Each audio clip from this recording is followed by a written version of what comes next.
Zach Detmore here with another video that's boring about organization in construction. And today I'm talking about something we all love, ordering doors. Who doesn't love ordering doors? So ordering doors can be a little bit difficult because it's easy to get confused if you're like me and you get confused easily. So what I did was I made up the little sheet. You could download it at detmore.com/resources just to help me when I was measuring doors, keep my thoughts organized. So the first thing I would do is come up with the room name. So I was sure not to measure things twice, and then hopefully when it came and the lumberyard dumps a bunch of doors at my feet, I know where they go. The next thing would be the door width, the door height, the jamb width, which is really the depth. So is it 4 9/16? Is it a 2x6 wall? Is it a random old house with, true 4-inch studs with lath and plaster? So that could be a custom measurement.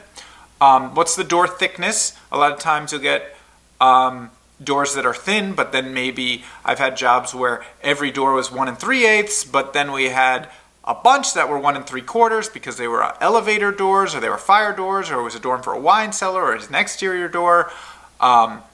Will you get them drilled? This is important. Sometimes if you can have them drilled for pocket doors, you could save a lot of money that way. Hinge color. They're going to be, often if they're pre-hung, they're going to be shipped with hinges, so you may as well get the right one. Are they squared off hinges? Are they rounded hinges? What direction is the door swinging? And the way to figure this out is something I would call ass to brass is the easiest way to remember. So put your hind quarters against the jamb with the hinges behind you. That's the brass, right? And go like this. Is it swinging to the right or is it swinging to the left?